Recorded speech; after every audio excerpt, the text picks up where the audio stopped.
about an hour. But it's all looking okay so far. It's due to be the Penarth Downhill Derby today, and yeah, something I always wanted to do actually, but never got around to it. Make a cart and race down the hill there, which doesn't look too steep actually. The other side, it's very steep. And yeah, well, all I can say is the light is here this morning, and gorgeous and beautiful. And I was looking at the beautiful flowers, and they're going to be fairly battered if the storm comes. So just a little capture of those. And yeah, so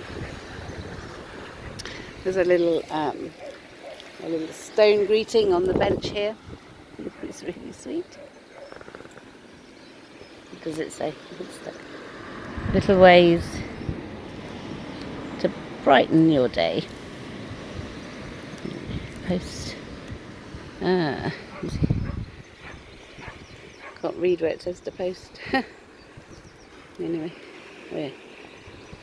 post a picture of your new pal on our Facebook page, but I'm not sure what the Facebook page is. Or little ways to brighten your day, maybe that's what it is. So I'll show him.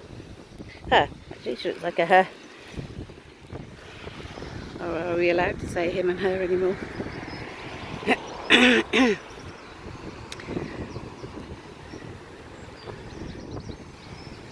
What to say? Personally, I think it's wrong to confuse people. When we grew up, we had to accept ourselves, learn ourselves. And we all probably went through various different confusions. I was certainly a tomboy, my friends were tomboys. But that didn't mean that we wanted to change to be a boy. And I think as well, for me, after I lost my mum, I didn't grieve my mum for a time. 15 years, it wasn't until I went to grieve my mum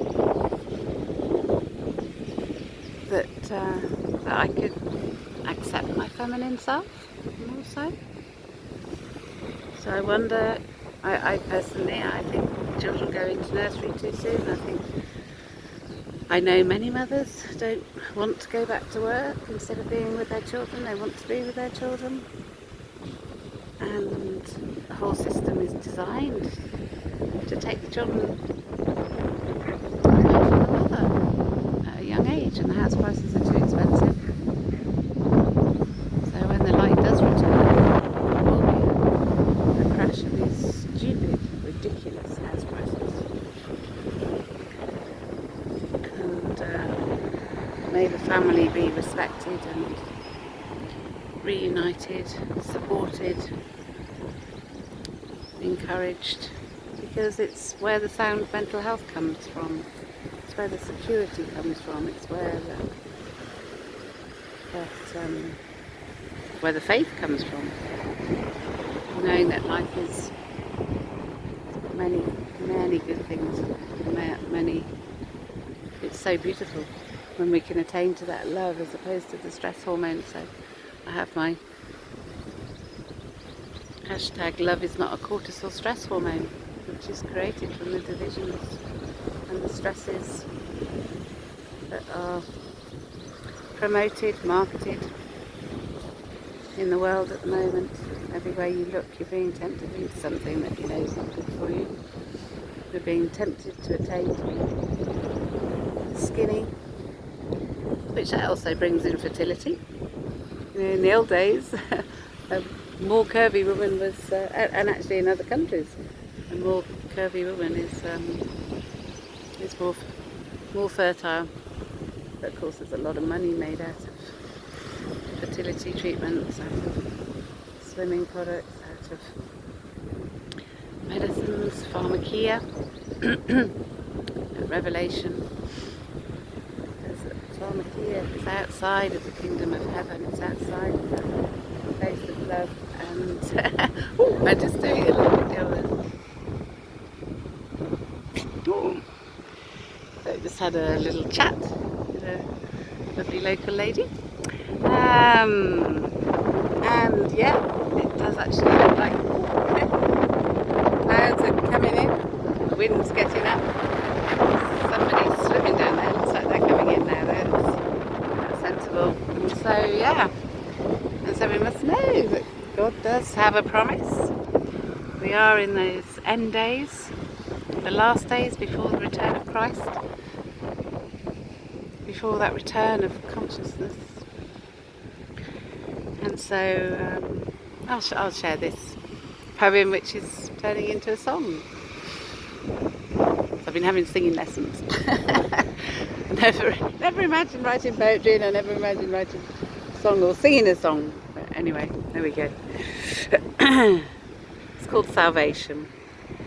And so I'm talking about how so I'm playing on the language of the word the end, and the endorphins, which are the feel-good neurotransmitters in our body. They're the antidepressants, they're the peace, happiness, attachment, love, community, and that's where we need to get to in our bodies, and away from all of these stress hormones and the confusion and the taking away from the self and the division and the dividing of the family and natural connections within our self, within our community, within our family, within our relationships. I think it's quite clear to see there's many breakdowns going on. So the end is the beginning of the word endorphin. The end is the beginning of the word. The end is the beginning of love's promise to end man-made trauma, grief and pain. The end is the promise of to end inner turmoil, and confusion. To end abuse, regret and shame. To end the sickness of mind, delusion. To end the trauma, grief and pain. The end is the beginning of the word endorphin. The end is the beginning of the word. The end is the beginning of God's promise to end man-made trauma, grief and pain. The end is the promise of salvation. The end is the promise of rebirth. The end is the conscious healing message for peace and heaven here on earth. The end is the beginning of the word endorphin. The end is the beginning of the word. The end is the beginning of love's promise to end man-made trauma, grief and pain. The end is the promise of new heaven, where truth will set us free from pain, where mourning will be completed for love to reside in us again. The end is the beginning of the word endorphin, where the stones will cry out for rebirth. The end is the beginning of the word endorphin, for peace and heaven here on earth. And God does have a promise, so keep faith. And when we realise that all the things that are classed as sin, they just fall short of love, and that means that they just create the stress hormones in the body, and that makes us feel ill. And cortisol's stress hormones are at the root of all disease. When we realise that, then we can ascend, transcend, attain to spirit, the love, joy, faith, kindness, mildness, goodness, patience, self-control, not to sin or hurt another, for the peace, twofold peace of New Jerusalem.